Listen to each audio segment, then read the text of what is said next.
E5 TV news కు స్వాగతం. ముందుగా హెడ్లైన్. దేశ చరిత్రలో తొలిసారి లోక్సభ స్పీకర్ పదవికి విపక్షం పోటీ.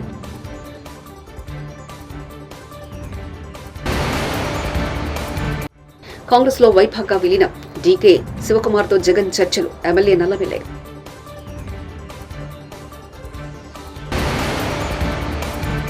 కాంగ్రెస్ లో జరుగుతున్న పరిణామాలను జీర్ణించుకోలేకపోతున్న జీవన్ రెడ్డి. కుప్పంలో సీఎం చంద్రబాబుకు ఘన స్వాగతం. లోక్సభ స్పీకర్ పదవి ఎన్డీఏ అభ్యర్థిగా ఓం బిర్లా ఏకగ్రీవంగా అవుతారని భావించిన బీజేపీ భాగస్వామి పార్టీలకు విపక్ష కాంగ్రెస్ పార్టీ ఊహించని షాక్ ఇచ్చింది. సంఖ్యాబలం తక్కువ అవుతున్నప్పటికీ స్పీకర్ పదవి అభ్యర్థిని నిలబెట్టింది. దేశ చరిత్రలో తొలిసారిగా లోక్సభ స్పీకర్ పదవికి పోటీ జరుగుతుంది. అధికార ఎన్డీఏ తరఫున మరోసారి ఓం బిర్లా బరిలో నిలవగా విపక్ష ఇండియా కూటమి సైతం కేరళకు చెందిన కొడికున్నిల్ సురేష్ ను పోటీలు నిలుపుతున్నట్టు ప్రకటించింది. తెలంగాణ రాష్ట్ర హైకోర్టులో బీఆర్ఎస్ అధినేత మాజీ సీఎం కేసీఆర్ కు ఊరట లభించింది. 2011లో తనపై నమోదు ఆయన రైలు రోకో కేసును కొట్టివేయాలంటూ మాజీ సీఎం కేసీఆర్ సోమవారం తెలంగాణ హైకోర్టును ఆశ్రయించారు. ఈ క్రమంలో ఈ కేసు విచారణపై హైకోర్టు మంగళవారం స్టే విధించింది. అలాగే ఈ కేసులో ప్రతివాదులకు నోటీసులు జారీ చేసింది. ఈ కేసు విచారణను జూలై 18వ తేదీన వాయిదా వేసింది. ఏపీ అసెంబ్లీ స్పీకర్ అయ్యన్న పాత్రుడికి మాజీ సీఎం వైసీపీ అధినేత వైఎస్ జగన్మోహన్ రెడ్డి సంచలన లేఖ రాశారు. మంత్రుల తర్వాత తనతో ప్రమాణ స్వీకారం అసెంబ్లీ పద్ధతులకు విరుద్ధమని వ్యాఖ్యానించారు. ప్రతిపక్ష నాయకుడికి హోదా ఇవ్వకూడదని ముందుగానే నిర్ణయించినట్లుగా ఉన్నారని జగన్ అన్నారు. విపక్షంలో ఎవరికి ఎక్కువ సీట్లు ఉంటే వారికి ప్రతిపక్ష హోదా ఇవ్వాలని చట్టంలో నిర్వహించారని, ప్రతిపక్ష హోదా ఇవ్వాలంటే 10% సీట్లు ఉండాలని చట్టంలో ఎక్కడా లేదని పేర్కొన్నారు. పార్లమెంట్లో కానీ ఉమ్మడి ఆంధ్రప్రదేశ్లో కానీ ఈ నిబంధన పాటించలేదన్నారు. వైకాపా హయాంలో ఏపీలో అప్రకటిత ఎమర్జెన్సీ కొనసాగిందని భాజపా ఎమ్మెల్యే నల్లమిల్లి రామకృష్ణారెడ్డి విమర్శించారు. అందుకే ఎన్డీఏ కూటమికి ప్రజలు అపూర్వ విజయాన్ని అందించారని చెప్పారు. నియంత పరిపాలనను ప్రజలు ఆమోదించారనే విషయం స్పష్టమైందన్నారు. అందుకే దిక్కులేని స్థితిలో తన పార్టీని కాంగ్రెస్ లో విలీనం చేసే దిశగా జగన్ అడుగులు వేస్తున్నారని వ్యాఖ్యానించారు. ఈ మేరకు బెంగళూరులో Karnataka deputy CM DK Shivakumar తో జగన్ చర్చలు జరిపారన్నారు. దిక్కులేని పరిస్థితిలో జగన్మోహన్ రెడ్డి తన పార్టీని కాంగ్రెస్ పార్టీలో విలీనం చేసే దిశగా అడుగులు వేస్తూ ఉన్నాడు.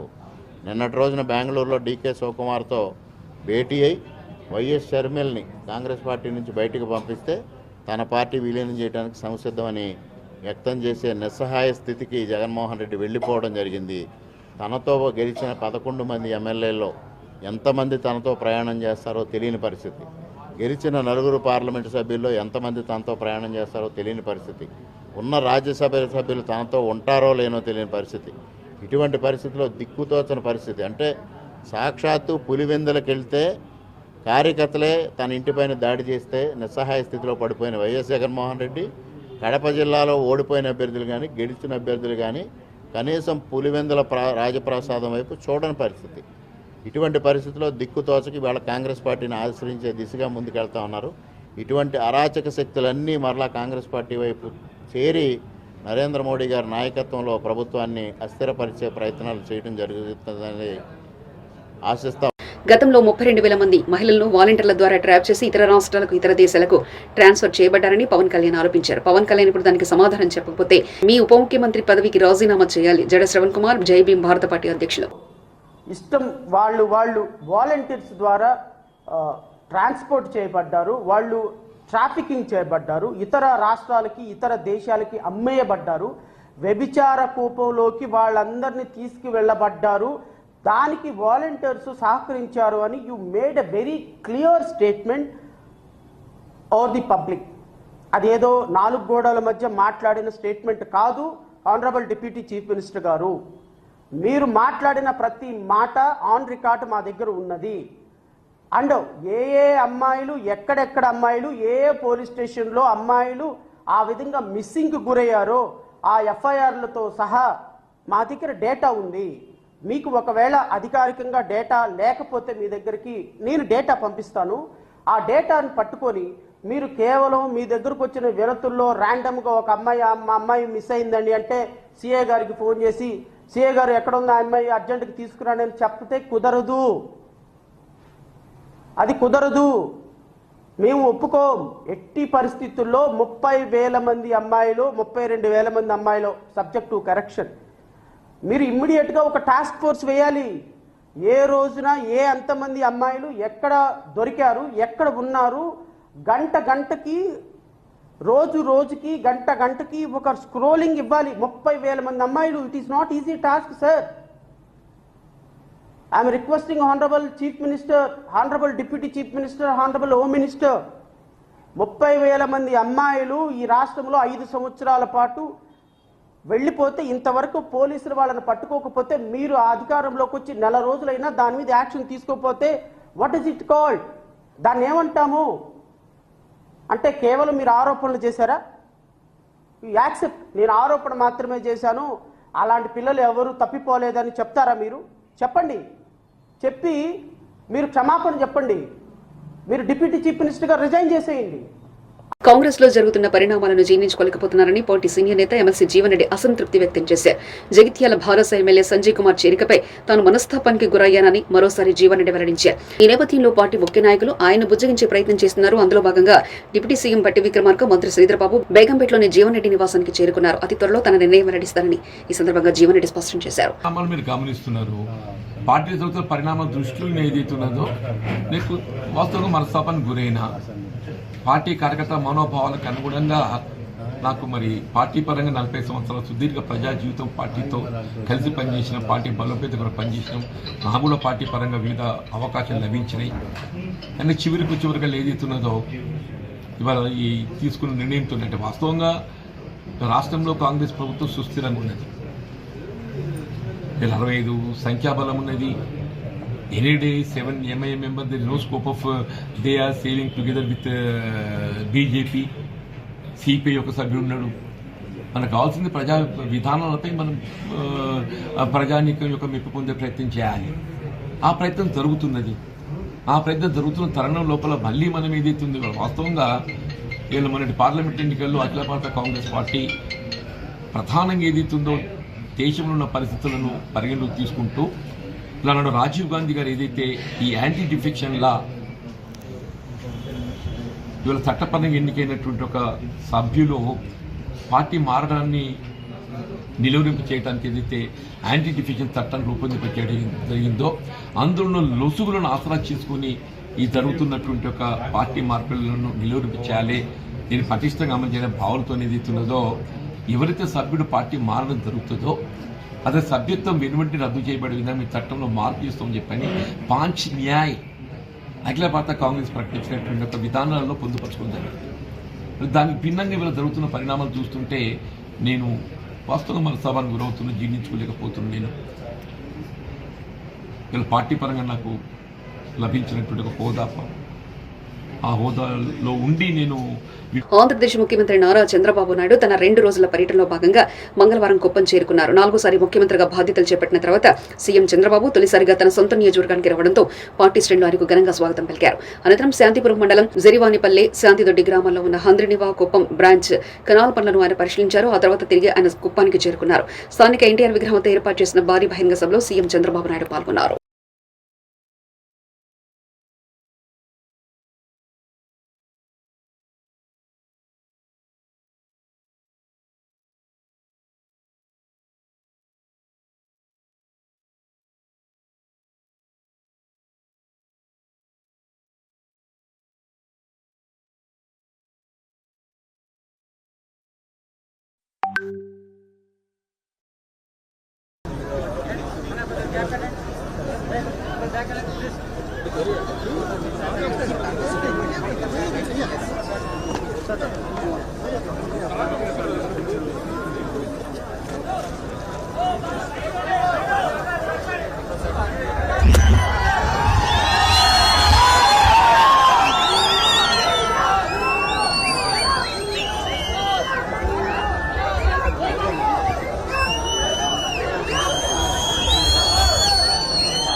6 నెలల్లో స్వర్ణకార కార్పొరేషన్ ఏర్పాటు చేస్తామని టీడీపీ జాతీయ ప్రధాన కార్యదర్శి మంత్రి నారా లోకేష్ స్వర్ణకారులకు హామీ ఇచ్చారు.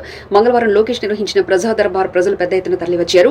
సమస్యల పరిష్కారం కోసం సామాన్యుల నుంచి ఉద్యోగులు, యువకులు, వివిధ సంఘాల ప్రతినిధులు ప్రజా దర్బార్కు తరలివచ్చారు. అందరి సమస్యలు ఓపికగా విన్న యువనేత ఆయా సమస్యల సత్వర పరిష్కారానికి కృషి చేస్తానని హామీ ఇచ్చారు.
అధికారం ఉంది కదా అని అడ్డగోలుగా వైసీపీ కార్యాలయాల నిర్మాణం చేస్తే ప్రభుత్వం ఊరుకుంటుందా? జగన్ రెడ్డి టీడీపీ పోలిట్ బ్యూరో సభ్యులు వర్ల రామయ్య మీడియా సమావేశంలో తెలిపారు. చేసుకుంటూ పోతుంది. అదే ఈ రోజు జరుగుతోంది. 26 జిల్లాల్లో మీ వైసీపీ పార్టీ కార్యాలయాల నిర్మాణం కోసం స్థలాలు ఒక్కొక్క జిల్లాలో 2 ఎకరాల చొప్పున స్థలాలు మీరు కేటాయించారు. వాటన్నిటికీ మార్కెట్ రేట్ కడితే దాదాపు 900 కోట్ల రూపాయలు ఖరీదయ్యే స్థలాలవి. ఒక్కదానికి కూడా మీరు పర్మిషన్లు తీసుకోలేదు. అంటే మీరు అధికారంలో ఉంటే మీ ఇష్టం వచ్చినట్టు చేసుకోవాలనుకున్నారా? రాష్ట్రం మీ సొంత జాగీరా? మీ ఇష్టం వచ్చినట్లుగా మీ కార్యాలయాలు కట్టుకుంటూ పోతారా? చట్టం ఊరుకోలేదు. తన పని తాను చేసుకుంటూ పోతుంది. గగ్గోలు పెట్టేస్తున్నారు. పెద్ద పెద్దగా కేకలు వేస్తూ ఉన్నారు. మా కార్యాలయాలు పడగొడుతున్నారు, మా కార్యాలయాలు పడగొడుతున్నారని. లేదే, మీ కార్యాలయాలు కాదే పడగొట్టుతుంది. అక్రమంగా ఏ పర్మిషన్ లేకుండా, ఏ అనుమతులు లేకుండా నిర్మించిన ఒక కట్టడాన్ని పడగొట్టారు. పైగా దానికి మీరు గగ్గోలు పెడతారు, దయ్యాలు వేదాలు వల్లించినట్లు. అసలు ఈ పడగొట్టడానికి, ఈ విధ్వంసానికి కారకులు మీరు. 10 మందికి ఉపయోగపడే ప్రజావేదికను కూలగొట్టింది మీరు. అది ఎవరి సొంతం కాదు, ఏ పార్టీ కార్యాలయం కాదు, ఏ వ్యక్తికి సంబంధించింది కాదు. అయినా కూడా మీ అహం, మీ ఇగో సాటిస్ఫై చేయటం కోసం చంద్రబాబు గారు అక్కడే ప్రజలతో మాట్లాడేవారు. చంద్రబాబు గారు జిల్లా కలెక్టర్ గా పనిచేసిన శ్రీమతి నాగలక్ష్మి, శ్రీకాకుళం జాయింట్ కలెక్టర్ శ్రీ నవీన్ దంపతులు మంగళవారం చదురుగుడిలో శ్రీ పైడితల్లి అమ్మవారిని దర్శించుకున్నారు. దేవస్థానం తరఫున వేద పండితులుగా తాత రాజేశ్వరమ్మ వారిని మంగళ వాయిద్యాల నడుమ దేవస్థాన కార్యనిర్వహణాధికారి డివివి ప్రసాదరావు అర్చకులు పూర్ణకొమ్ముతో స్వాగతించారు. అమ్మవారికి ప్రత్యేక పూజలు నిర్వహించనున్న జిల్లా కలెక్టర్ నాగలక్ష్మి, నవీన్ దంపతులను వేద పండితులు వేద ఆశీర్వచనం చేశారు.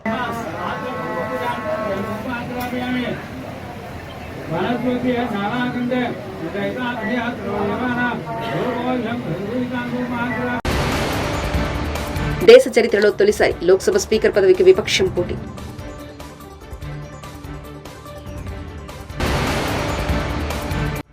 కాంగ్రెస్ లో వైభాగ్గా విలీనం. డీకే శివకుమార్తో జగన్ చర్చలు. ఎమ్మెల్యే నల్లవెల్లే.